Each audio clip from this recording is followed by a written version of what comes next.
Hello there, and happy beginning of a new month. Happy September. This is the energy update for the first half of September. And as you can see, I'm outside breathing some fresh air, getting recharged and getting re-energized as we get ready to start a new season. Many of you may have already re-engaged with the culture of back to school or back to college, or just moving into a pattern of transitioning from a lot of summer travel. So this is a time we are in that overlap between summer and fall. We're in that transition period, and during this time many of you may have done a bit of like child's play this summer, had a lot of fun. Maybe some new hobbies came up, some new discoveries in that curiosity and creativity, which I was highly encouraging back in May for us to spend the summer just playing, just being. We should always aim to just be and not set aside times of the year where we choose to be. We can choose to make that a daily practice and however we participate in our life.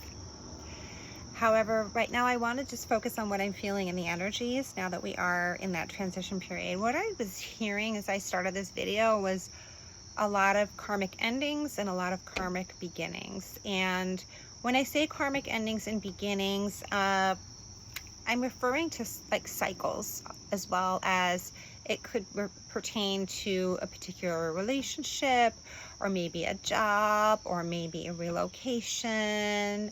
Doesn't have to be a negative or a positive. A karmic ending could just simply be the end of a cycle. And a karmic beginning could be the beginning of a new one, bringing in new lessons. We're always in a cycle of learning a lesson. And so that was the first thing I heard. Moving a little bit forwards with that in mind, paying attention to your behaviors and reactions to your behaviors.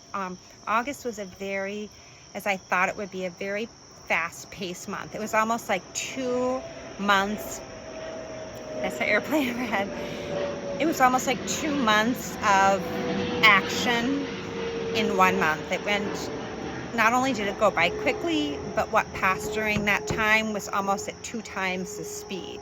Okay, so for some of you, you may have been dealing with multiple, not necessarily putting out fires, but like multiple challenges, or there might have been multiple growth points, or just a lot of things and transpiring. It could have been a lot of travel happening at once. It could have been moving into transitions. It could have been handling situations with friends or loved ones that needed your support all at once. And it quickly catapulted us into this position that we are now. This, I feel, will continue. I feel like it's going to continue at least, it's going to start to fizzle out a little bit, but I still feel like we're in it just for a little bit longer. Do feel as we get closer to October, we're going to approach still a very fast-paced moving time. I feel like timelines are picking up a lot right now, but I feel that we are going to be metabolizing into that pace, meaning it was a transition point for a lot of us to move into this collaboration of how energy is moving now, has been absorbed into our cellular system, it feels like. And now, even if things move faster, we are getting used to it. Think of it like as if you are running a mile for the first time and you are not used to running. Running a mile might take your breath away, but after practicing running a mile for 30 days, then the next month when you run that mile, you can go that fast without being out of breath quite as much. In terms of the body, this is like the third thing I'm hearing is I'm not reading on medical stuff, but just pay attention to the stats on your body. I wear a Whoop watch band now. I'm going to put some links for that below.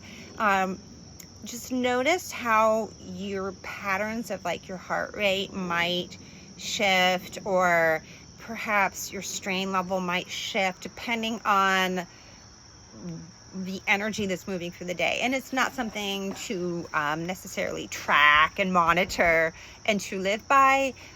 It's just notice that there might be some days where there are peaks and valleys that happen suddenly and erratically, and then things might go into more of a continuum in terms of like just keeping track of basic data points, quality of sleep, length of sleep, deep sleep also. And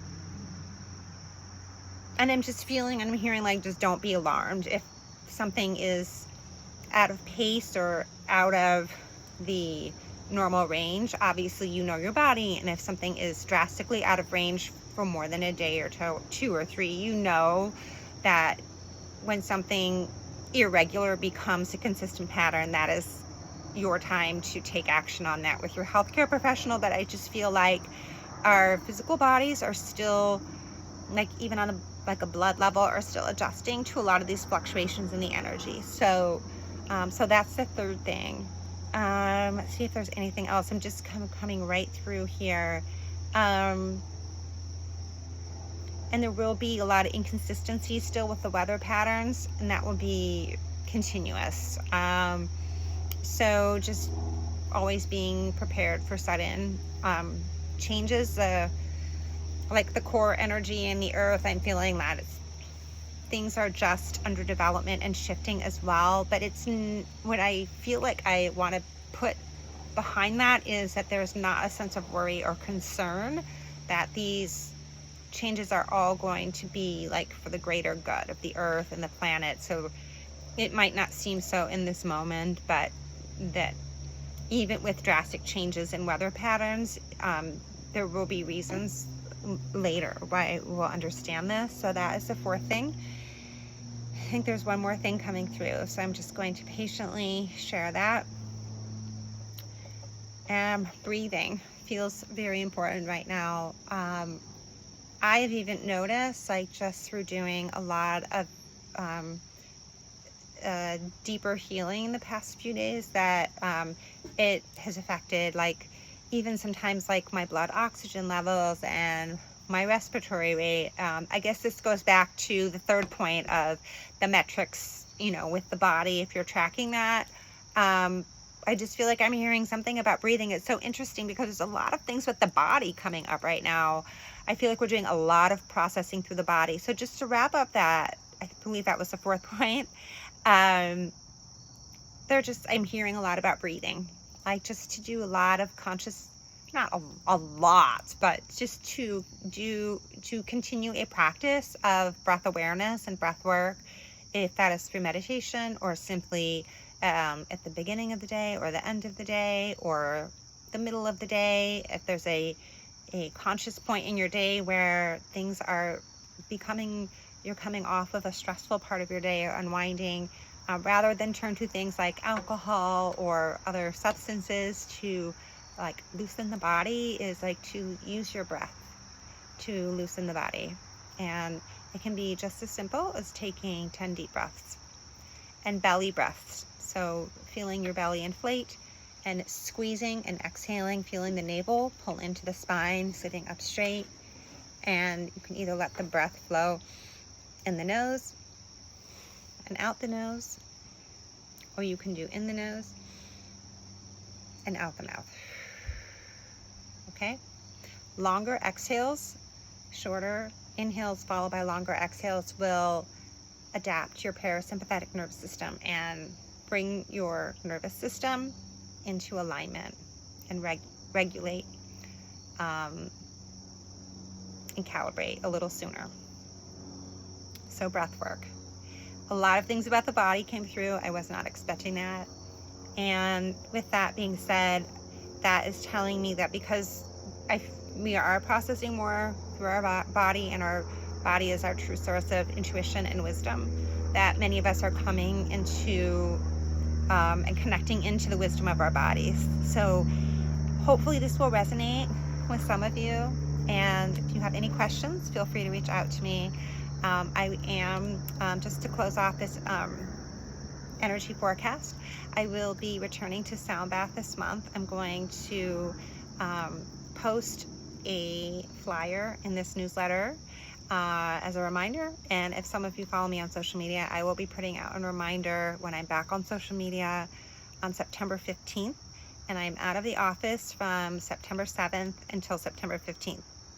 I wish you all a healthy, joyous, restful, abundant, peaceful, aligned start to your month, and I look forward to seeing you again in 2 weeks for the next energy update.